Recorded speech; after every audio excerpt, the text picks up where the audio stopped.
이번에는 심층 인터뷰 메리츠증권 김웅 부장 함께합니다. 부장님 어서 오세요. 네, 반갑습니다. 반갑습니다. 따뜻한 김웅 네. 부장님. 네, 훈훈합니다. 네. 자, 우리 김웅 부장님. 보통 네. 이제 다른 날은 시간들이 많이 부족한 날들이 좀 있었는데 네. 오늘은 저희가 시간을 좀 많이 확보를 해놨거든요. 네, 이런 날 이제 시간이 남게 되면 굉장히 민망할 수 있습니다. 네네네, 알겠습니다. 김웅 부장님. 준비되셨죠? 네. 예. 아, 0.5배속으로. 오늘은 무슨 얘기입니까? 뭐에 대한 얘기예요? 오늘은 일단 지금 주가가 워낙 많이 빠졌기 때문에 지금 주가 수준이 어떠한지에 대해서 좀 먼저 말씀을 드리고 싶어요. 네. 그리고 나서 지금 주가 수준이 더 악화될 수 있는 여지가 있는지 있다면 뭔지 아니면 오히려 지금 자신감을 가져도 된다면 그 이유는 무엇인지 이런 말씀을 좀 드리고 싶고요. 네. 그래서 오늘은 제가 그동안 앞서 3번의 출연 중에서 한 번 정도 이제 좀 좋아질 여지에 대해서 말씀을 드리고 2번 정도는 경기 침체에 대비해야 된다는 톤으로 좀 안 좋은 톤으로 얘기를 드렸던 것 같아요. 그래서 네. 마침 또 주가가 많이 빠졌을 때 불러주셔서 오늘은 좀 좋은 얘기만 하려고 합니다. 좋은 얘기요? 네네네. 빠질 만큼 빠졌다.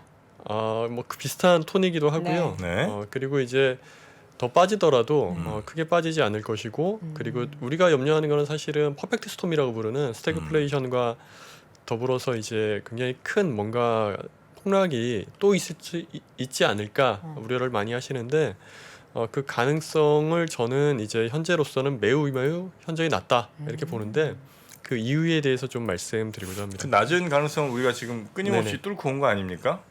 뚫고 왔는데 네, 아니 그 낮은 가능성이 지금까지 물가 많이 9% 갈 거라고 가능성 얘기하는 사람 한 명도 없었고 그렇죠. 그리고 그게 예. 오래 갈 거라고 얘기하는 사람도 한 명도 없었고 2200 뭐 2100 이렇게 예상을 올 초든 아니면 뭐 작년이든 한 분들도 네. 제 기억으로는 뭐 잘해 한두 분 아주 독특하게 특별하게 이렇게 뭐 그냥 방향성 얘기하신 분 말고는 네네.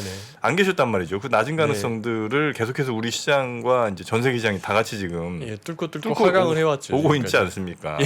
근데 왜 더는 안 갈 것 네. 같다는 말씀이신지. 예. 그래서 이제 좀 말씀을 드리자면 첫 번째 절대 수준부터 봐드릴게요. 지금 네. 주가 수준이 미국이 고점 대비 네. 올해 연초부터 한 25% S&P 500 기준으로 빠져 있고 한국은 좀 더 빨리 하강을 시작했습니다. 6월 달 말부터 코스피 기준으로 한 35% 정도 이렇게 빠졌는데 한국은 이제 참고로 8월 달부터 금리 인상을 벌써 시작을 했었고 미국은 이제 뒤늦게 물가 상승률 대응을 하기 위해서 올해 3월부터 금리 인상을 이제 본격화하기 시작했는데 지금 빠져 있는 주가 수준하고 지금까지 진행된 기간을 과거 사례하고 비교를 해 보면 머니투데이에서 잘 정리해 주셨는데요. 과거 경기 침체 장 2차 세계 대전 이후에 보면 11개월 동안 평균적으로 한 30% 정도 빠졌더라. 지금 수준하고 비교를 해보면 평균은 큰 차이가 없어 보여요. 근데 여기서 이제 그 평균의 함정이라고 하는 뭔가 특출난 숫자들이 전체 평균을 이끌어 내리거나 올리는 그러한 데이터가 있기는 있는데 그게 2000년부터 2002년까지 있었던 이때가 이제 닷컴 버블 터지고 나서 2001년도에 9.11 테러가 있고 2002년 3월 20일에는 이제 이라크를 침공하는 미국이 이라크 전쟁이 일어나는 그 시기였습니다. 그래서 그 해에 또 하필이면 이제 분식회계 부정 사건도 큰 게 하나가 있었고 엔론 뭐 거기요? 엘론은 아니었고요. 아니고? 예. 네. 제가 뒤에서 다시 말씀드릴게요. 네, 이름이 굉장히 갑자기 큰 기억이 안 나네요. 사건이에요. 매우 큰 사건입니다. 그 사건이 리먼 이전에 네. 부도가 났던 가장 큰 케이스였어요. 2008년도에 리만이 이제 부도나기 전까지. 네. 그리고 북핵 사건도 있었죠. 미국에서 가봤더니 북핵을 이제 농축 시설을 만들고 이제 탄두를 만들 수 있는 준비를 하고 있더라. 뭐 이런 이제 이슈들까지. 그러니까 이제 그런 이슈들이 있을 네네. 때 이제 많이 네네. 빠진 상황들이 있는데 그때와 네. 비교하면 지금 네. 너무 많이 빠진 것 같다는 말씀이신 것 같은데요. 그건 아닌가요? 네, 많이 빠졌고 충분히 빠진 네. 것 같지만 아직 더 빠질 수 있는 여지는 있지만 네. 그러나 우리가 최악의 상황을 가정할 필요는 없어 보인다라는 얘기를 오늘 드리고 싶습니다. 그 이제 말씀하셨던 네네. 북핵이든 뭐 네. 전쟁이든 뭐 이런 상황들이 만약에 네. 지금 다른 거는 일상적인데 우크라이나 러시아 전쟁만 있었다면 네. 우리 부장님 말씀하신 내용이 저는 뭐 충분히 설득력이 있을 거라고 생각을 하지만 네. 지금은 이제 전 세계가 코로나 이후에 이제 그 극복한다고 어마어마하게 이제 돈을 찍어낸 그래서 뭔가 이렇게 많이 꼬인 상황이잖아요. 네, 그렇죠. 거기다 이제 러시아 네네. 우크라이나 전쟁까지 터진 거고. 네네. 그러니까 사실은 전에 빠졌던 친구들과 비교하기에는 네. 이건 매우 좀 잘 안 맞는 비교는 혹시 아닌가? 뭐 좋은 지적 감사합니다. 제 생각에는 아, 네. 충분히 일리가 있는 말씀이 맞고요. 왜냐하면 네네네. 이렇게 통화량이 급격히 확대된 단기간에 크게 확대되어 있는 케이스들이 없었어요. 그렇죠. 예, 그래서 지금 해당되는 그 뒤에서 이제 멀티플도 봐드릴 텐데 네. 자산 가격이 급격히 많이 올랐고 그게 이제 일단 물가 상승을 급격하게 끌어올렸기 때문에 환경 자체가 좀 많이 달라요. 그리고 IT 버블 때는 일단 버블이 있었지만 그때는 IT 테크 트렌드가 크게 바뀌는 시대의 변화 한가운데 있어서 네. 목적 가리기를 진행했어야만 했던 그런 상황이 있었고 그리고 이제 뭐 전쟁 이슈라든가 예상하지 못했던 여러 가지 이슈들이 복합적으로 겹치면서 침체와 주가 하락 폭도 길고 기간도 길어졌었는데 이번에도 구조적으로 코로나라고 하는 셧다운으로 경제가 전반이 완전히 멈췄다가 이걸 어떻게든 억지로 살리기 위해서 돈을 한꺼번에 많이 풀었다가 그 부가적으로 생성되는 여러 가지 부작용들이 지금 하나 둘 나오고 있는 거고 그 하나 둘 처방하면서 또 치료하고 있는 과정이기 때문에 생각보다 기간은 조금 더 길어질 수는 있겠다. 낙폭도 여기서 추가적으로 있을 수도 있겠다. 왜냐하면 유동성 환경에 의해서 자산 가격이 지나치게 많이 올랐으니까 얘기를 좀 드리고 싶습니다. 네. 그래서 먼저 밸류에이션 수준을 좀 봐드릴게요. 주가 수준이라고 하면 단순하게 이제 주가가 고점 대비 몇 프로 빠졌다만 얘기하는 게 아니라 그 경제 기업의 체력, 기업의 이익 대비해서 그리고 자산 가치 대비해서 주가 수준은 어떠한가를 비교하는 게 합리적인데 보통 여기 이제 TPR이라고 하셨는데 이게 트레일링입니다. 이게 추적 멀티플이라고 그래서 이미 확정되어 있는 최근 12개월 동안의 이익을 가지고 현재 주가 수준하고 비교한 이제 멀티플이고 이거는 이제 미래를 예측하는 건 아니고 네. 과거 트렌드와 비교를 해서 현재 수준을 평가할 때 쓸 때는 보통 트레일링을 씁니다. 그래서 지금 보면 퍼는 근데 지금 위기 때는 잘 쓰지 않아요. 이게 왜 맞지 않냐면 여기 보시면은 2010년, 2009년 그때 보면은 크게 퍼가 65 그 차트 상단을 뚫고 올라가 있어요. 이게 왜 그러냐면 분모가 되는 이익이 완전히 박살이 나서 멀티플 자체가 완전히 아웃라이어로 위로 튀어버린 이런 케이스이기 때문에 경기 침체 특히나 최악의 상황을 가정한다라고 평가를 할 때는 보통 쓰지 않죠. 그래서 쓰는 게 PBR입니다. 다들 잘 아시다시피 청산 가치라고 부르기도 하고 기업의 자본 대비 현재 주가 수준이 얼마인지 이렇게 보는 것인데 역사적 평균이 S&P 500은 한 3.0배 정도 됩니다. 3배 정도 되는데 현재 한 3.6배예요. 그리고 이제 21년 말에 올해 1월 초부터 이제 급락 시작했으니까 그 직전 고점은 4.7배 정도 됩니다. 근데 이게 굉장히 어마어마한 수치인 게 IT 버블 때 갔던 숫자가 5.0배예요. 그렇기 때문에 우리는 굉장히 급격한 유동성의 확대로 인해 자산 가격이 지나치게 많이 상승했었다. 기업의 본연에 가지고 있는 가치 대비해서. 그리고 또 하나는 네. 지금 상장되어 있는 기업의 산업 구성이 좀 변화된 게 있는데 단순하게 이제 그 테크 산업은 일반적인 전체 평균 대비해서 멀티플이 PER 기준으로 한 1.5배 정도, 50% 정도의 프리미엄을 받습니다. 근데 그러한 테크 산업의 비중이 과거 대비해서 지금 현재 18%가 2009년도에 금융위기 직후에 18%였던 게 지금 30%까지 늘어나 있다. 그렇기 때문에 멀티플이 일정 수준 올라오는 건 맞지만 그래도 과도하다. 이렇게 좀 말씀드리겠습니다. 그리고 코스피는 어떠하냐? 저는 오늘 코스피의 방점을 찍고 싶은데 네. 좋은 얘기 해준다고 했으니까 이제 코스피에 대한 얘기를 해자지 않겠습니까? 네. 예, 그래서 저도 이제 오늘은 K푸드, K팝 그리고 이제 K 주식, K스탁을 좀 말씀드리고 싶습니다. 네. TPR은 9.3배, 평균은 15배였고 PBR은 0.8배인데 최근 평균이 히스토리컬리 에버리지는 1.2배 정도 됩니다. 그래서 지금 굉장히 밴드 하단에 와 있다라고 말씀을 드릴 수가 있겠는데 이게 과거 S&P 500 기준으로 미국 기준으로 했을 때 PBR만 놓고 봤을 때 주요 경기 침체 대비해서 어떠했느냐를 보면 주요 사례들을 제가 쭉 정리해서 올려드렸는데 이게 진짜 웬간한 정말 위기다, 진짜 장난 아니야 이러면 트레일링 PBR이 S&P 500의 경우에는 2배 내외, 2배 초중반까지는 적어도 갔다 왔었습니다. 그래서 2000년 이후에 있었던 주요 경기 침체 사례의 TPBR은 저점에서 2.3배 정도를 기록을 했었고 지금 현재는 3.6배입니다. 그렇기 때문에 주가가 많이 빠졌다고는 하나 아직도 네. 하락할 수 있는 여지는 밸류에이션만 보면 있을 수는 있겠다. 미국의 경우. 그런데 코스피의 경우에는 우리 자랑스러운 코스피는 이미 그 역사적 하단을 깼습니다. 저희 경기 침체 평균이 0.9배고요. 지금 0.8배인데 0.8배를 우리가 언제 갔다 왔냐면 금융 위기 때 갔다 왔고요, 당연히. 그리고 코로나 때 0.6배 일시적으로 아주 잠깐 갔다 왔고 그리고 이제 미중 무역 분쟁하고 카드채 사태 때는 기억하시는 분들이 계시면은 이제 뭐 연배가 저랑 비슷하신 분들일 것 같은데 그때 신용 불량자가 130만 명이 하루아침에 생겼어요. 정말 LG 카드 뭐 이럴 때 예. 카드 정리되고 네. 이렇게 구조조정하고 부실 자산 다 처리하고 이럴 때인데 그럴 때 우리가 갔다 온 게 0.8배 언더입니다. 그렇기 때문에 이미 코스피는 정말 어느 정도의 시스템 리스크를 선반영하고 있다. 여기서 더 터지려고 하면 우리가 전혀 예상하지 못했던 정책적인 리스크나 아니면은 코로나와 같은 자연재해 뭔가가 와야지 가능할 수 있겠다. 그렇기 때문에 코스피는 상대적으로 밸류에이션만 놓고 보면 상대적으로 세이프하다. 글로벌 주식 대비 이렇게 좀 말씀드리고 싶습니다. 그렇다고 하면 여기가 바닥이냐? 죄송하지만 이 부분은 조금 죄송하게도 지금 그렇지 않을 것 같다라고 말씀드리고 싶은데 아무래도 이제 주식이 기업 이익의 함수이다 보니까 이익 실적에 가장 민감합니다. 그런데 우리 실적은 당연히 수요에 가장 민감하죠.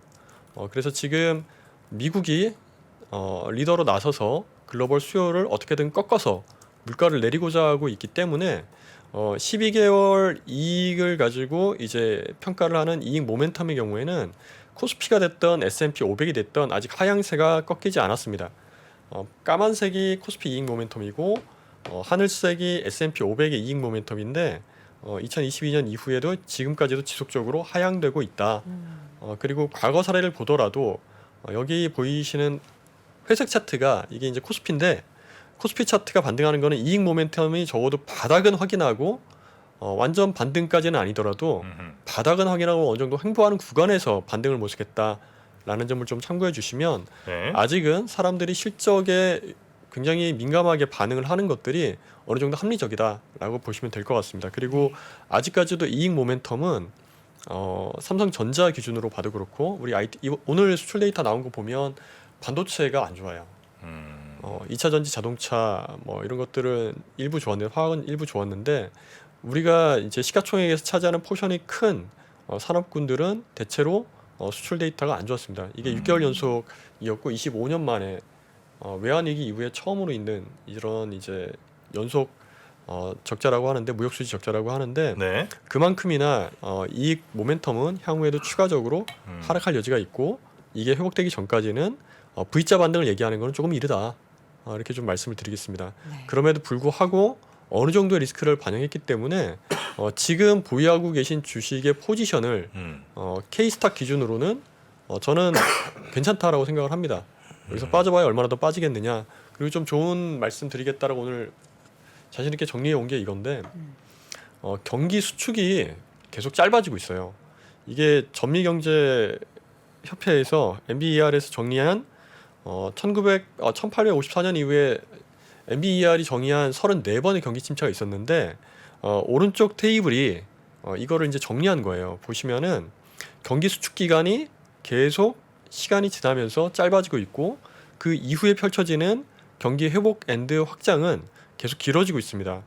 그렇기 때문에 이번에도 우리가 이 고비를 잘 넘기고 난다면 더욱더 나은 골디락스 때 누렸던 것처럼 금융위기 이후에도 저희가 상당 기간 주가와 자산 가격이 동시에 상승하는 놀라운 경험을 했는데요. 채권과 주식이 생관계수 상관없이 같이 올라가는 그러한 경험을 다시금 할 수도 있지 않을까. 그 전제는 인플레이션은 확실히 잡혀야 된다. 네. 그걸 좀 말씀드리겠습니다. 그러면 좀 마지막으로 네네네. 이제 경기 수축 저 기간이 짧아진다라고 하면 이제 평균 10개월인 거잖아요. 네네네. 40년부터 2020년까지. 네. 그럼 그 10개월을 기준으로 봤을 때 사실 언제부터 수축의 시작으로 생각하고 이게 언제까지라고 우리가 좀 여겨야 되는 건가요? 이게 NBER에서는 이게 우리가 보통 이제 GDP가 2분기 연속 마이너스를 지금 기록하면 기계적 기술적 기술적. 침체다라고 이제 얘기를 하는데 네. 실제로 평가하는 기준은 그게 아니고 전반적인 이제 고용 상태라든가 소비 그리고 이제 기업의 체력, 경제 환경 이런 것들을 종합적으로 평가를 해서 NBER에서 월간 단위로 또 평가를 합니다. 네. 그래서 월간 단위로 몇 월부터 경기 침체예요라고 이렇게 이제 정의를 해야 되려면 그때부터 이제 침체를 카운트하기 시작하는데 그 기간을 말씀드린 겁니다. 근데 이게 짧아지는 게 왜 짧아지냐라고 하면 저는 이걸 학습 효과라고 이제 말씀드리고 싶습니다. 네.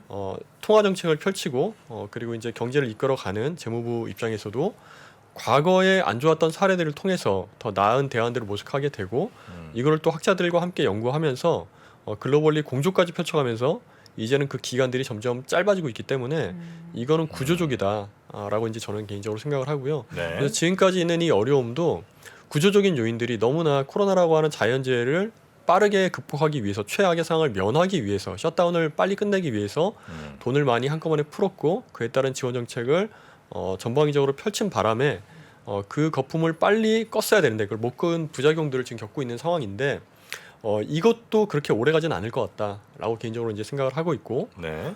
그리고 이제 한 가지 여기서 좀 질문을 드리자면 질문이요? 경기 네. 침체라고 지금 말씀드렸는데 네. 주가와 경기 침체는 같이 갈까? 다시 질문 좀 바꿔보면 네.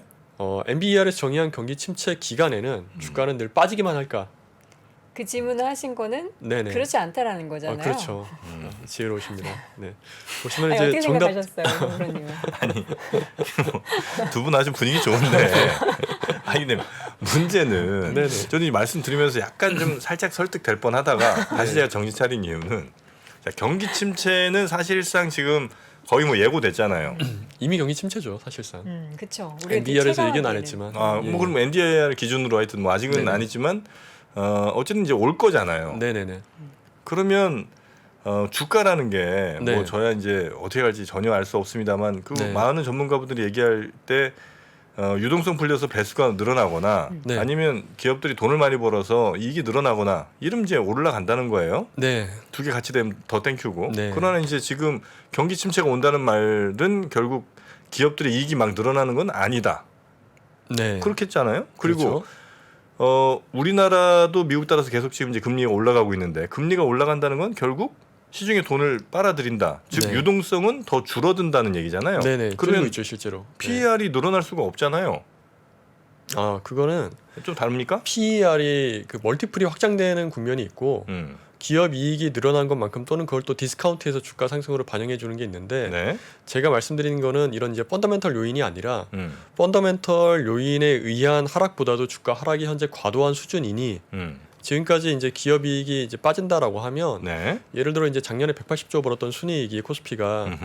올해 최악의 경우 한 130조 예상을 하시더라고요. 그러면 이제 ROE가 작년에 11%였던 게 지금 올해 한 7%까지 빠진다고 하는 건데 이익률이 그만큼 많이 빠지고 이익이 많이 빠지면 그러면 딱 그만큼만 주가가 빠지면 합리적이지 않을까 싶지만 50조라고 하면은 채 30%가 안 되지 않습니까? 한 4분의 1 정도 이제 조금 넘는 수준이 빠져야 되는데 실제 코스피는 35%가 빠졌단 말이죠, 고점 대비. 네. 그렇다라고 한다면 이게 합리적일까? 그러면 주가 반등은 꼭 펀더멘털이 뭔가 숫자가 확인되기 전에도 반등할 수 있는 여지가 있지 않을까? 그게 과거 사례부터 지금까지 계속 있어 왔고 그 얘기를 좀 드리고 싶습니다. 그래서 주가와 경기는 큰 틀에선 동행하지만 그러나 매 순간이 동행하는 건 아니다. 그래서 제가 70년대 이후에 어차피 이제 경기 사이클 자체가 기간이 짧아졌으니까 70년대 이후만 놓고 봤을 때 그리고 70년대를 굳이 한 거는 이게 이제 근본이 제도 폐지되고 나서 이후가 되겠죠. 통화 정책이 이제 글로벌리 좀 달라진 그 시점이 될 텐데 먼저 1차 5.1 파동 국면 때 이때 이제 보면 침체가 시작되고 나서 주가는 그 전에 이미 미리 빠지고 있었고요. 네. 그리고 나서 침체가 본격화되고 끝나기 전에 침체 들어간 지 11개월 만에 반등을 했고 이때 이제 전체 침체 기간 자체가 대략 한 16개월에서 18개월 정도 이제 얘기를 합니다. 그리고 이제 폴 볼커 의장이 79년 8월에 취임을 해서 10월 달에 한 방에 금리를 11.5%에서 15.5로 4%를 올리는 네. 토요일 밤에 대학사를 하신 그 구간인데 이때가 이때도 경기 침체가 본격화될 것만 같았던 그 중간에 주가가 반등하기 시작했어요. 실제 이제 GDP 성장률도 마이너스 뭐 10% 육박했던 게 이때 이제 바로 금리 인상을 거두니까 인하 모드로 이제 돌려주니까 7%, 7.7, 8.1 이렇게 GDP가 두 분기 급성장했었거든요. 급반등. 그래서 그러면서 CPI가 14%까지 치솟으니 그 다음에 바로 이제 폴 볼커 의장이 칼춤을 틉니다. 기준금리를 22%까지 끌어올리면서 아예 그냥 경기 기대 심리 뭐 이런 거를 싹 다 그냥 얘기 말도 못 꺼내게 이제 죽이게 되는데 그럼에도 불구하고 그 구간에서도 경기 침체가 끝나기 전에 14개월 만에 주가는 반등했었다. 이때 이제 경기 침체 구간이 전체 18개월 정도 됐는데 다 끝나기 전에 반등했다. 그리고 이제 IT 버블 국면에서도 2000년대 이제 초반에 있었죠. 95년부터 2000년대 특히 주가 빠진 건 2000년대였는데 네. 그 이후에 있었던 2001년부터 2002년까지의 경기 침체에서도 7개월 만에 회복하기 시작했고 그리고 금융 위기 때는 이게 이제 최장 경기 침체기도 하고 가장 구조적으로 문제가 심각했던 때였는데 이때도 경기 침체 완전히 끝나기 전인 2009년 초부터 주가는 반등을 시작했다. 그리고 코로나 국면은 여러분들 다 아시는 대로 네. 아주 짧은 경기 침체가 있었고 2개월 만에 반등을 했다. 주가는 이렇게 보면 지금 경기 침체를 야기하는 그 우려 요인으로 우리는 금리와 물가를 꼽고 있어요. 네. 그래서 지금 차트에도 보여드리듯이 미국의 CPI와 한국의 CPI를 보면 이게 이제 제 주식이었으면 좋겠지만 지금 이게 과거와 달리 너무너무 급등한 사례인 수준인 거죠. 그래서 이거를 빨리 잡아야 되기 때문에 이게 이제 유동성이 크게 확대되면서 유동성 버블에 의해서 어떻게 불거진 물가 상승이었기 때문에 기준금리 인상을 통해서 잡을 수밖에 없고 근본적으로는 기준금리를 올리는 것도 천천히 올리는 게 아니라 아예 이제 기대 인플레를 완전히 꺾을 수 있는 수준으로 올리겠다라고 하는 게 미국 연준의 스탠스입니다. 이게 이제 당연한 게 이게 너무 늦었었죠. 사실 작년부터 했어야 되는데 우리나라가 참 잘했던 거죠. 영란은행도 사실 이제 이번에 좀 노이즈가 있긴 했지만 작년 여름부터 금리를 올리기 시작했었고 미국 연준이 좀 늦었었는데 미국 연준의 본인들의 목표를 본인들이 홈페이지에 그냥 이렇게 박아놨었어요. 고용 최대 그리고 이제 물가 안정 그리고 장기적으로 안정적인 이자율 유지 이건데 이 중에서도 이제 듀얼 맨데이트라 그래서 고용하고 물가 특히 물가에 집중을 합니다 본인들이. 그래서 아예 인플레이션율을 본인들의 잠재 성장률인 2% 수준으로 이게 우리의 타겟하는 인플레이션율이야라고 박아놨어요. 근데 이거를 잠시 망각했던 거죠. 그리고 올해 다시 정신 차리고 돌아와서 이걸 빨리 하겠다라고 하는 거는 저는 나름대로 응원하고 싶습니다. 이것 때문에 이제 주가가 좀 빠지고 우리가 어려움을 겪었지만 찬란한 그 장기 호황을 누리기 위해서는 폴 볼커 의장의 결단처럼 그러한 것들이 지금 당장은 좀 아프지만 조치가 필요하다. 언제 환자가 완전히 죽기 전에 물가 상승이 이제 계속 높은 수준으로 놔두게 되면 이게 하이퍼 인플레이션으로까지 가게 되면 경제가 완전히 망가지는 거지 않습니까? 그렇기 때문에 그 전에 지금 레벨에서 빨리 꺾는 게 오히려 낫다라고 저는 개인적으로 생각을 하고 이게 또 그렇게 타겟도 높지도 않아요. 4.6%. 그래서 할 거면 빨리 하고 우리 경제 체력이 버틸 수 있을 때 아직은 유동성이 완전히 사라지지 않았을 때 네. 그래서 그때 하는 게 맞다라고 저도 개인적으로 생각을 하고 보면 지금 8월 CPI 쇼크의 주범인 주거비 금리 올려서 그럼 잡을 수 있는 게 뭐냐 물가 중에서 당연히 이제 모기지 론으로 대별되는 주거비가 될 텐데요. 이게 렌트비니까 직접적인 상관없는 거 아니냐. 실제 집값 빠지면 렌트비도 같이 빠지게 돼 있습니다. 상식적으로. 네. 그게 이제 시차가 12개월에서 한 18개월 정도 있다고는 하는데 어쨌거나 결과적으로는 빠질 수밖에 없습니다. 그리고 에너지 가격 하락도 미국이 금리 인상을 이렇게 하니까 경기 침체 우려가 불거지면서 유가가 더 빠르게 안정화된 것도 있거든요. 원자재 가격 포함해서. 그러면 결과적으로 이러한 과격한 발언과 과격한 움직임이 중장기적으로는 오히려 지금 잠깐의 아픔이 있지만 나은 대안을 만들 수 있겠다라고 개인적으로 생각을 하고 있고 특히 지금 저희 8월 CPI 쇼크에서 이 주거비가 코어 CPI를 이제 올렸기 때문인데 기대치를 상향시키면서 0.2%가 아무것도 아닌 것 같지만 상당히 이제 큰 폭으로 오는 게 맞는데 아직은 저는 이게 크게 우려스럽지 않은 게 금리 인상 이렇게 하면 버틸 수가 없어요. 왜냐하면 당장 이제 말씀드리고 싶은 게 아까 에너지 가격 빠진 거 금리를 올려서 에너지 가격과 커머디티 가격 안정화까지 얘기가 됐다고 하는데 왜 ISM 지표 아주 따끈따끈한 걸 안 가져오고 27날 발표한 소비자 신뢰 지수를 가지고 왔느냐. 이 데이터가 더 좋아서예요. 그리고 이 데이터가 더 실질적으로 우리한테 도움이 되기 때문이다라고 생각을 하는데 ISM 뭐 제조업 지수 이런 것들은 제조업 담당자들한테 전화해서 물어본 거고 네. 이건 우리 소비자들한테 물어본 거예요. 그래서 우리가 느끼는 체감하는 경기가 실제로 어떠하냐라고 했을 때 이게 좀 더 의미가 있다고 생각하는데 해당되는 지수를 산출하는 컨퍼런스 보드에 해당되는 그 담당자는 이때 유가 하락이 아주 중요한 역할을 했다라고 얘기를 했습니다. 인터뷰에서. 그래서 지금의 금리 상승이 우리에겐 잠깐 고통스러울 수 있지만 이거를 마냥 나쁘게 볼 건 아니다. 인플레가 잡혀가는 모습이 특히나 인플레가 잡혀가는 속도가 충분히 우리가 기대하는 대로 빠르기만 하다면 나쁘지 않다라고 저희는 생각을 합니다. 그리고 이제 모기지 금리가 어느덧 7% 가까이 육박했습니다. 그런데 이 모기지 금리 7%가 가지는 의미가 실제 시장에 제대로 워킹하고 있느냐라고 봤을 때 저는 이제 그렇다라고 이제 답변을 드리고 싶은데 우리 기대보다는 좀 더뎠다고 생각할 수는 있겠지만 앞으로 더 가속될 거예요. 제가 우려하는 거는 빠른 금리 인상이 필요한 이유는 주택 경기 침체를 야기하지 않기 위해서입니다. 주택은 우리가 가지고 있는 자산 중에서 덩어리가 가장 큽니다. 그리고 이제 이게 망가지게 되면 관련되어 있는 담보, 연관되어 있는 자산들뿐 아니라 경제 자체를 망가뜨리기 때문에 70년대 이후에 있었던 경기 침체가 실제로 7번 있었는데 그중에 5번이 IT 버블하고 그리고 최근에 있었던 코로나를 제외하고는 다 주택 경기 침체로까지 이어져서 경기 침체가 장기화되고 그 시기의 깊이가 심화됐었습니다. 그렇기 때문에 주택 시장이 완전히 망가지기 전에 빨리 인플레를 잡는 게 너무나 중요하다.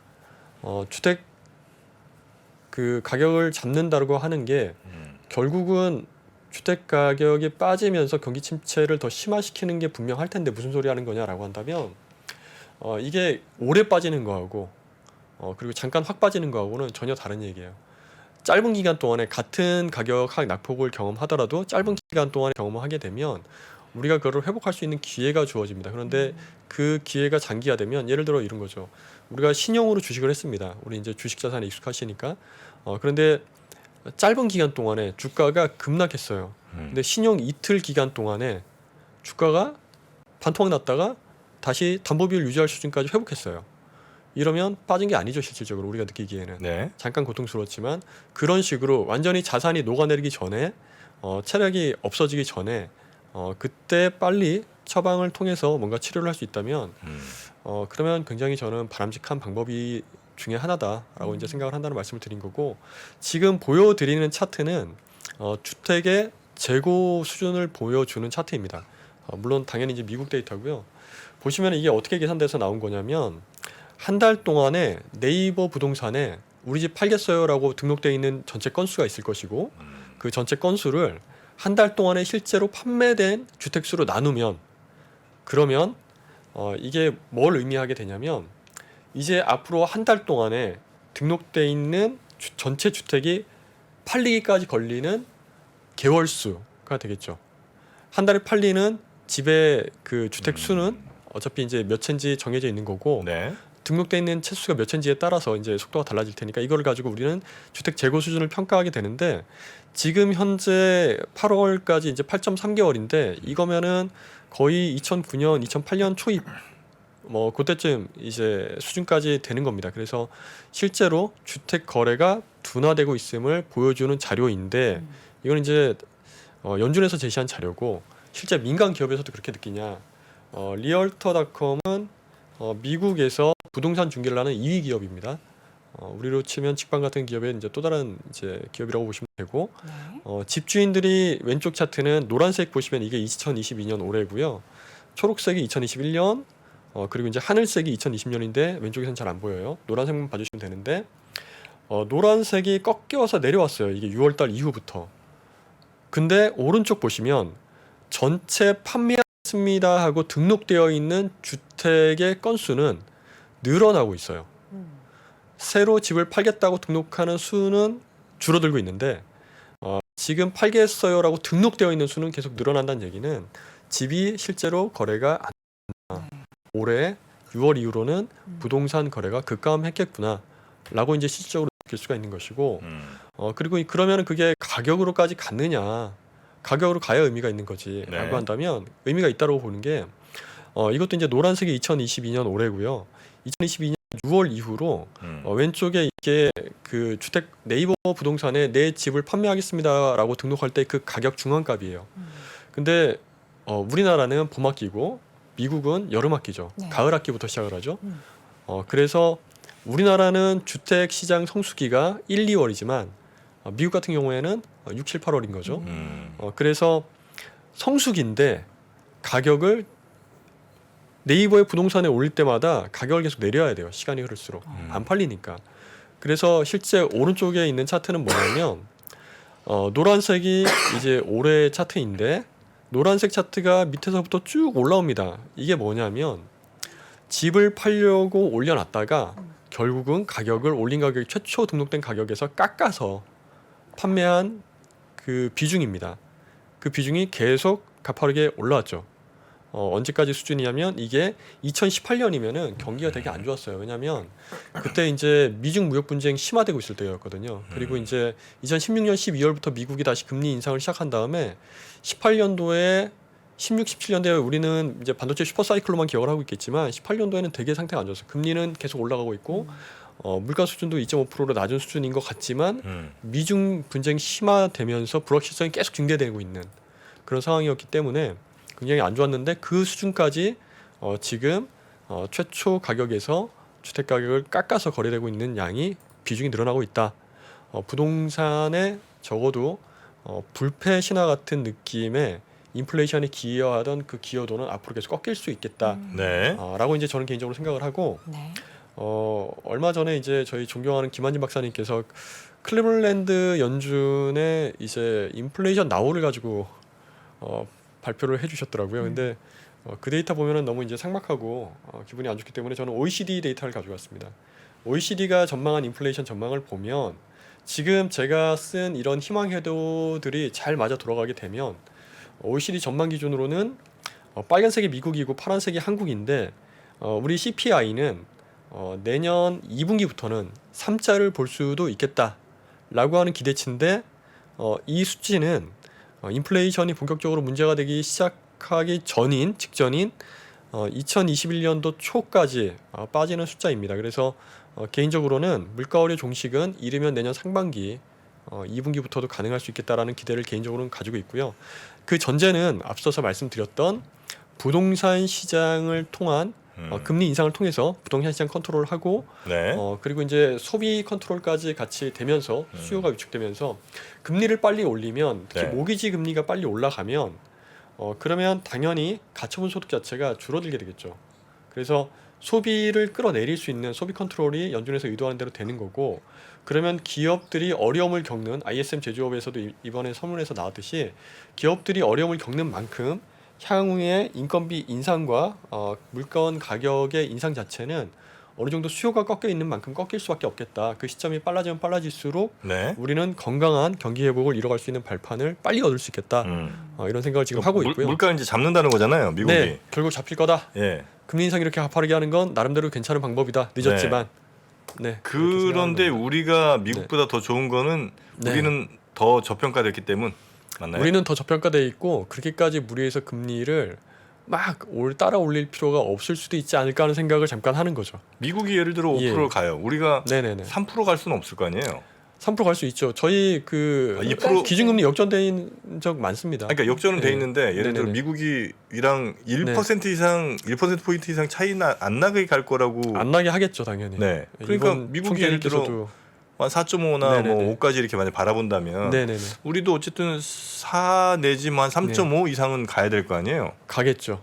예. 그러니까 결국엔 가겠죠. 우리도 네. 안 가려고 노력해도 이제 그 정도인 거고 만약에 네네. 조금 더 뭐 적극적으로 한다면 미국과 네. 같은 수준 뭐 이 정도 이제 가겠죠. 근데 미국의 속도를 우리가 따라가진 않을 거라는 거죠. 적어도. 또 우리나라는 이제 0.25%씩 이렇게 올리고 있는데 네. 미국은 지금 0.75씩 올리고 있지 않습니까? 네네네. 그러니까 그 속도를 우리는 작년 8월부터 이미 준비해서 천천히 올리고 있었고 그리고 이제 역전되기는 했지만 이후에 만약에 미국에서 인플레가 생각한 것처럼 기대했던 것처럼 네. 희망하는 것처럼 그렇게 빨리 꺾인다면 내년 상반기 중에 꺾인다고 한다면 그래봐야 미국 지금 연준 위원들이 예상하고 있는 상단이 4.6%지 않습니까? 그렇기 때문에 우리 금리 크게 올려봐야 지금 수준에서 아주 크게 올라가는 게 아니다라고 이제 개인적으로 생각을 하고 네. 그리고 더 중요한 거는 기대치인데 연준이 금리 인상을 원하는 만큼 한 다음에 바로 금리 인하를 하지 않고 경기 네. 상황과 경제 상황 전반을 평가해 가면서 7, 8개월 정도는 해당되는 그 금리 고점에서 좀 상황을 지켜보는 구간을 갖게 되는데 그 구간에 주가는 오히려 반등합니다. 기분이 내리기도 전에. 정말 금리 때문에 주가가 많이 빠진 것이라면 그래서 제가 생각하는 거는 제가 희망하는 거는 지금 우리 한국 코스피가 네. 충분히 빠져 있어서 여기서 금리가 조금 더 올라갔다고 해서 수급 공백이 여기서 더 추가로 생길 것이냐 라고 한다면 그거는 그 한국 시장이 여기서 더 추가로 빠진다고 한다면 시스템 리스크가 더 불거지거나 시스템 리스크라고 하면 은행들이 막 부도가 나고 리만 때처럼 그런 일들이 일어나야 되는데 그럴 가능성은 저는 개인적으로 낮게 보고 있고 미국 금리 따라서 미국이 이제 기준금리 4.6%까지 다 올렸다 치더라도 우리나라가 그걸 다 따라 올려서 더 올려서 5%까지 올렸다 치면 그 5%에 의해서 우리가 느껴지는 주택담보금리가 뭐 7, 8% 되겠죠. 네. 그렇게 됐을 때 우리가 다 망가질 거냐라고 하면 그 기간이 충분히 길어버리게 되면 또 다르겠지만 그때 뉴 노멀이 우리에게는 올 수가 있겠다. 주가가 그래서 여기서 안 빠진다는 게 아니라 빠져봐야 크게 빠지지 않을까 하고 남들 올린 만큼 올리는 거면 상대적인 수급이 생길 거다. 주식시장으로 놓고 보게 되면 외국인 수급이 다시 들어올 수 있는 여건이 어느 정도 회복이 된 이후에 생길 것이다. 지금까지는 외국인이 2020년 이후로 한국 시장 계속 다 팔기만 했어요. 근데 만약에 달러 강세가 지금은 이제 달러 팽창을 너무 극하게 시켜놨던 거를 본원 통화 자체는 이미 그 2021년 말부터 계속 꺾고 있었는데 네.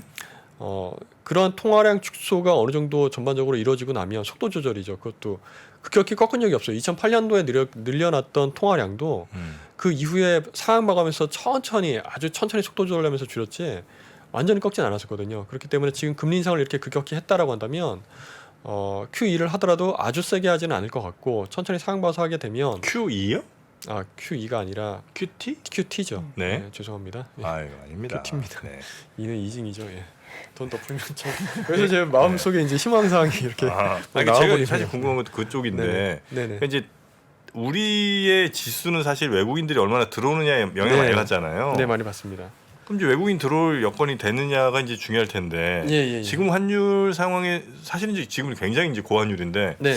이 정도면 이제 외국인들도 충분히 들어올 재미가 생기겠다는 이제 생각을 했거든요. 근데 네.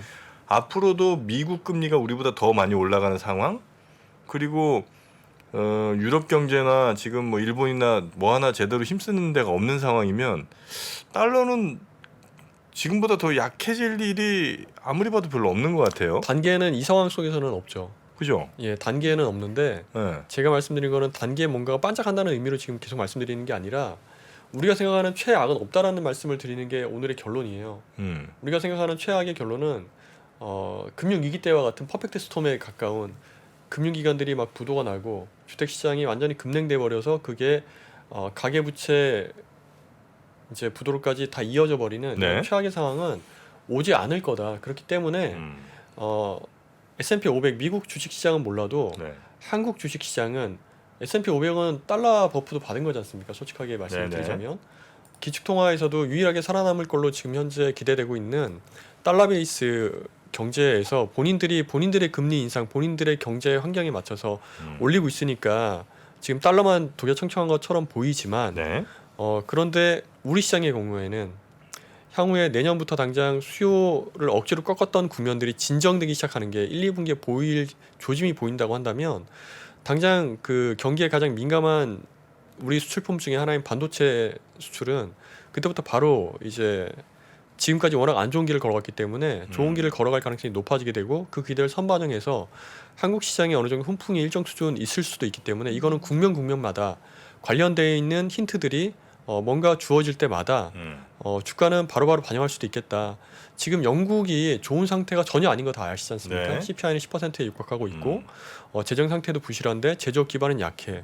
그런데 지금 에너지 파고를 이 올겨울에 넘어야만 하는데 그 지원금 풀면서 어쨌거나 본인들의 그 선거 전략상 정치적인 목적을 위해서 감세까지 하려고 했다가 이번에 철회하자마자 그거 최고 세월 감세 45% 그거 철폐한 게 그 뭐 대단한 거겠어요. 영국 경제가 지금 당장 달라질 게 하나도 없는데 네. 재정 부담이 덜어진 것도 아니고 CPI가 내려온 것도 아닌데 근데 시장은 반응하지 않습니까?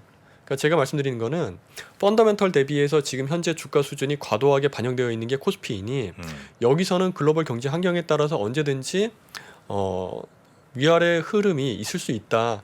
여기서 추가적으로 완전히 망가지는 흐름이 나올 가능성보다는 네. 미국 부동산 침체가 전체 퍼펙트 스톰을 이끌어주는 데까지 발전하게 금리 인상을 아주 말도 안 되게 와일드하게 드라이브하지 않으면 우리는 빨리 물가 상승률을 잡고 건전한 경제 환경으로 경제 사이클로 다시 되돌아올 수 있는 여지가 생기게 되고 네. 그때쯤 되게 되면 그때까지 천천히 올려놓은 금리 수준은 문제가 아닐 것 같다. 그 금리 수준 자체가 그때 그 인플레이션 낮아진 수준에서의 적정한 금리 수준 자체는 그때 수준의 새로운 노말이 될 것이지 뭔가 코리아 디스카운트를 더 해야만 되는 상황이 될 것 같지는 않다라는 네. 말씀을 좀 드리고 싶고 근데 이제 지금 네네네. 말씀 주신 게 네네네. 제가 이제 약간 좀 뭐 오늘은 이제 약간 삐딱하게 이제 보고 있으니까요. 제가 네네. 상황이 안 좋아서. 네네네. 근데 이제 예를 들어 50%의 우리가 기대를 걸 수 있는 일이 A가 있고요. 네. 또 50%의 기대를 걸 수 있는 B가 있어요. 네. 50% 되면 A는 아주 좋아집니다. 네. 역시 50% 되면 B도 좋아지고요. 그럼 이제 두 개 합치면 이제 이렇게 되면 100%가 좋아지겠구나라고 생각하는 건 잘못된 거고. 그렇죠. 25%가 확률로 이제 좋아질 거 아니에요. 네네네. A 사건, B 사건이 동시에 네네네네. 일어나줘야 되니까. 네. 근데 지금 이제 주신 말씀들은 뭐 이렇게 해서 미국의 물가가 이제 꽤 빠른 속도로 떨어지게 된다면, 그렇죠. 엔드 뭐 네. 미국이 우리가 또 뭐 금리를 또 이렇게 해야 된다면 뭐 이런 등등의 몇몇 조건들이 사실은 뭐 가능성이 각각은 다 꽤 있어 보이는 사건이긴 하나 네. 그 조건들이 모여서 주가가 괜찮게 유지되거나 혹은 괜찮게 갈 가능성은 그게 다 되려면 너무 힘든 확률 아닌가. 시나리오 이제 전략 분석할 때 시나리오 분석을 하지 않습니까? 네네. 확률에 따라서. 네. 그래서 이제 그 중에서 가장 확률 높은 거를 네. 베이스 시나리오로 이제 하고 이제 전략을 세우게 되는데 지금 말씀드리는 건 베이스 시나리오가 당연히 아닙니다. 아니고 이미 뭐 강영희 이사님이나 김한진 박사님이나 아니면 유수의 그 존경하는 선배님들께서 나오셔서 당분간 어려움 정말 어금니 꽉 깨물고 내년 상반기까지는 버틸 준비나 잘 하세요라는 톤으로 이제 말씀을 계속 해왔고 네. 저도 그런 톤으로 지지난번 얘기를 드렸었기 때문에 오늘은 지금 주가 수준에서는 그 말씀 더 드리는 게 의미가 없어요. 왜냐하면 그래서 그럼 지금 팔라는 거냐? 전혀 아닌 거죠. 지금 주가 수준에서는 오히려 그냥 들고 계셔도 된다는 말씀을 저는 드리고 싶고 네. 그렇게 계셔도 향후에 정말 회복이 더뎌져서 물가 꺾이는 시점을 보수적으로 보시는 분들도 내년 말 정도면 물가는 다 꺾인다.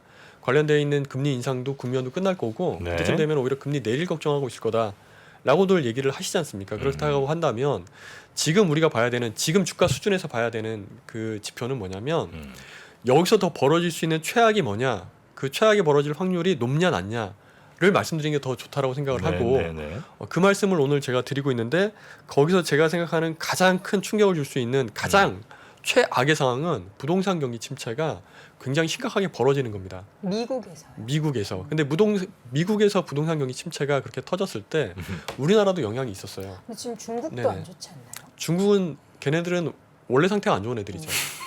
왜냐하면 걔네들은 GDP에서 차지하는 포션 자체를 정부 투자 부분으로 끌고 왔는데 그 정부 투자의 핵심이 인프라 구축하고 그 주택 공급이었어요.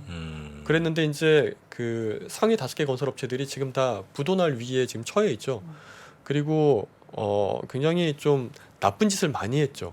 그래서 그거를 국유화하는 과정에 놓여져 있고 네. 미국도 2008년 금융위기 겪으면서 페니메와 프레디맥을 국유화했죠. 그래 그것처럼 지금 중국도 그 길을 걷고 있는 게 올해 내년까지 있을 것 같고 내년 상반기까지는 중국은 그리고 내수로만 돌아가고 있고 지금 현재 미중 무역 분쟁이 다시 재점화된 시점에서 그렇게 사람들의 시선을 끌만한 한국에는 중요해요. 이번에도 보면 수출이 미국이 16%고 중국이 9%였으니까 과거처럼 뭐 20, 30%에 육박하지는 않지만 우리한테는 굉장히 중요한 교육 대상국인 건 맞고 앞으로도 변함이 없을 것인데 그럼에도 불구하고 상대적인 비중과 관심도는 많이 떨어져 있다. 적어도 중국 때문에 한국 주식을 팔고 중국 때문에 한국의 원화 환율을 새롭게 더 꺾는 일은 가능성이 높지는 않다. 오히려 중국이 지금 상태가 너무 안 좋기 때문에 네. 여기서 조금만 더 좋아지면 10월 달에 시진핑이 굳건하게 본인의 입지를 잘 다지시고 내년 2월 달에 전인대에서 크게 그 전까지 구조조정 끝낼 거 다 끝내고 국유할 거 끝내고 나서 경기 부양책 세게 정말 세게 터뜨려 주면 그때 가서는 우리나라한테 그건 호재인 거지. 중국 이벤트가 한국 시장에 악재로서 작용할 여지는 당장은 정말 최악의 상황을 가져간다고 했을 때 미국 부동산보다 크지는 않을 것 같다라고 이제 개인적으로 생각을 합니다. 그리고 그러면은 최악의 상황이 벌어질 수 있는 여지가 뭐냐? 지금 앞서서 미국에서 기준금리를 올렸고 모기지 금리가 급등하는 바람에 미국 주택 시장이 급냉하게 된 거를 봤는데 그렇다면 그게 최악의 상황까지 번지게 되면 어떡하니라고 하는 그거를 좀 보여드리고 싶은데요. 안 될 거라고 저는 말씀드리는 겁니다. 네. 그럴 일 없다. 왜 그런지 제 생각을 이제 말씀드리는데 일단 연체율이 매우 낮습니다. 이게 금융 위기 때 연체율이 8, 9%까지 그 노란색 오렌지 컬러가 미국의 모기지 연체율입니다. 90일 이상 되는 그 연체율이 지금 한 0.5% 정도 되는데 이거는 정상적인 경기의 상황에서 매우 낮은 수준 그대로 그냥 유지하고 있는 거예요. 그리고 이게 아직 데이터가 2분기 데이터니까 반영 안 된 거 아니니 맞죠? 맞는 얘기죠. 본격적인 금리 상승이 3월 달에 금리 인상하기 시작해서 5월, 7월, 9월 뭐 이렇게 이제 금리가 이제 쭉쭉 올라왔던 거기 때문에 네. 그 이후에 있었던 자이언트 스텝은 아직 반영이 안 된 게 맞습니다. 그런데도 불구하고 저는 이 연체율이 급등할 가능성이 미국이 너무 말도 안 되는 와일드한 방법으로 금리를 이제 급등시키지만 않는다고 한다면 지금 수준의 자이언트 스텝을 연속해서 밟아가고 4.5%까지 끌어가는 거는 아무 문제가 없다고 생각을 하는데 그 이유가 미국의 주택담보시장 담보대출 시장의 특성 때문입니다. 여기 보면 폐쇄형이라고 하는 자료를 보면 이게 뭐냐면 우리로 치면은 고정금리 대출이에요. 그러니까 고정금리 대출을 이미 금리가 쌀 때 많이 받아놨기 때문에 그게 전체 신규 대출 건수에서 차지하는 포션이 최근 4년 동안 85%였거든요. 네. 그렇기 때문에 최근에 올라간 모기지 금리가 영향을 미칠 가능성은 지금 금리 수준에서 신규로 주택담보대출을 받아서 집을 사지 않는 이상 영향이 굉장히 제한적일 수밖에 없습니다. 그리고 과거에 있었던 최근 4년 동안에 있었던 건에서 주택 구매를 위한 신규 대출 건은 3분의 1밖에 안 됐었어요. 나머지는 뭐였냐면은 금리 수준을 낮추기 위한 대환이었어요. 그게 과거 4년 동안 있었던 전체 대출 건수의 절반이었습니다. 그렇기 때문에 이러한 낮은 모기지 연체율은 앞으로도 당분간 적어도 금리 인상이 종결될 걸로 기대되는 보수적으로 보더라도 내년 말까지는 문제가 될 이유가 제가 볼 때는 하등 없어 보인다. 그렇게 생각을 하고 있고 새로 뭐 집 사는 사람들이야 뭐 조금 네네 문제가 부담 있을 가질 수 수는 있죠. 있지만 예, 네. 이미 빌린 사람들은 굉장히 낮은 이자의 네네네. 고정금리이기 때문에 크게 네. 걱정할 게 아니다. 예 그렇습니다. 네.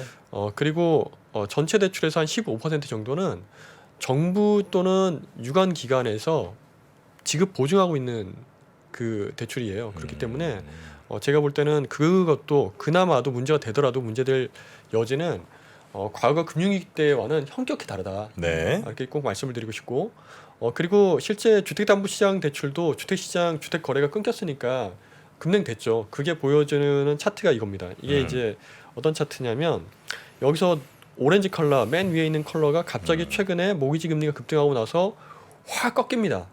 확 꺾이는데 이게 뭐냐면 컨벤셔널 컨퍼밍이라고 하는 거는 이제 모기지 대출하는 회사가 이제 주택 구입자한테 대출을 해주고 나서 네. 그 증권을 페니메나 프레디 맥한테 이런 투자 회사들한테 다시 팝니다. 그러면은 이게 모기지 증권 거래 시장에서 거래가 되기 시작하는데 이게 우리가 알고 있는 이걸 가지고 또 그 증권을 가지고 담보로 재증권 발행하고 그 재증권을 담보로 또 제재증권을 발행하고 이렇게 해서 버블이 터졌던 게 금융 위기 때 뭐 CDO 뭐 이런 거 얘기 많이 들어보셨죠. 네. 그거였고 이번에는 그냥 전통적인 컨벤셔널 컨퍼밍 자체가 증권화 자체가 많이 줄어버렸어요.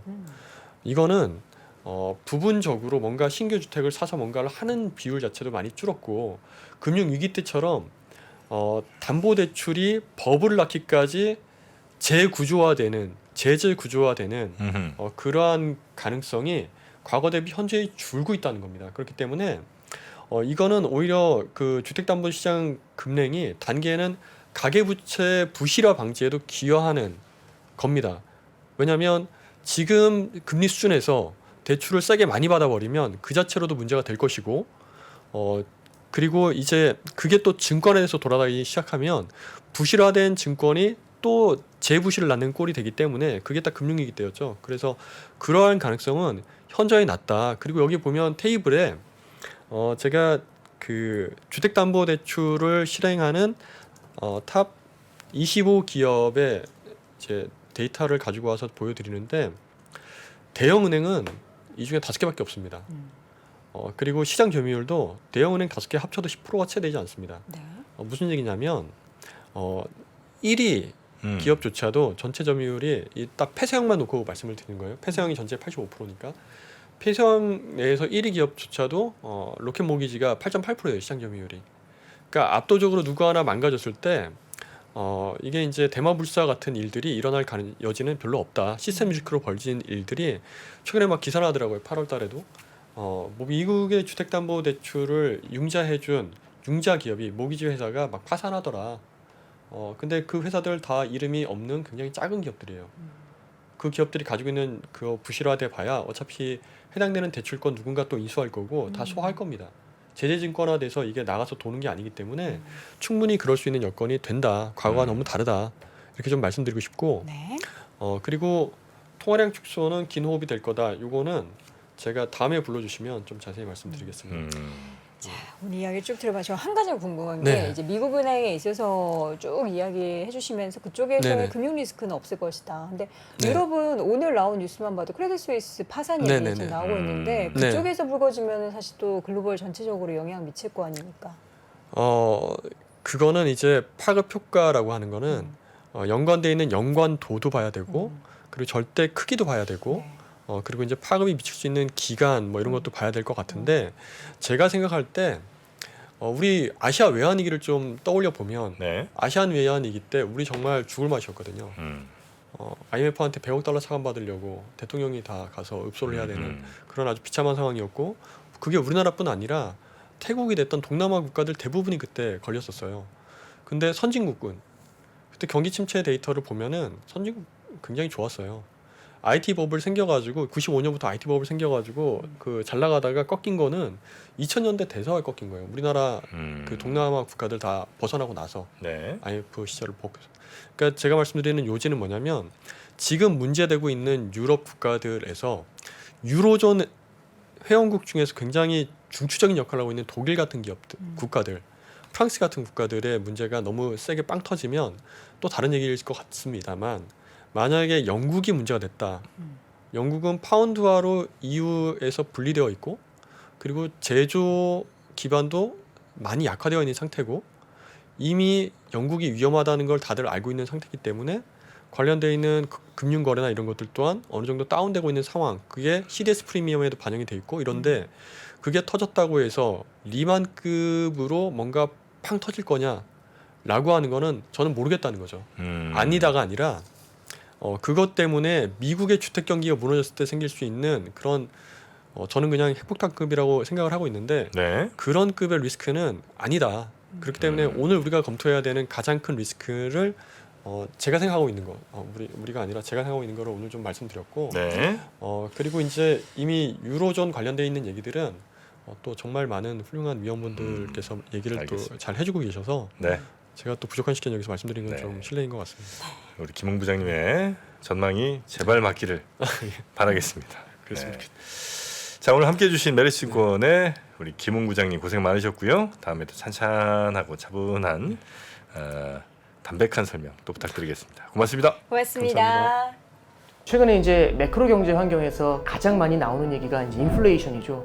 이 매크로 경제라는 게 우리 일상생활에서나 아니면 투자에서나 굉장히 큰 영향을 주는 게 맞는 것 같습니다. 매크로 경제에서 가장 중요한 게 금리, 환율, 물가 이런 거거든요. 금리가 높을 때 유리한 기업이 있고 금리가 낮을 때 유리한 기업이 있을 겁니다. 환율이 높을 때 유리한 기업이 있고 환율이 낮을 때 불리한 기업이 있을 겁니다. 유불리를 논하면서 같이 그 기업에 대한 분석을 하거나 투자를 하는 게 조금 더 도움이 되지 않을까요? 상반기 최고의 베스트셀러 인플레이션에서 살아남기. 지금 서점에서 확인하세요.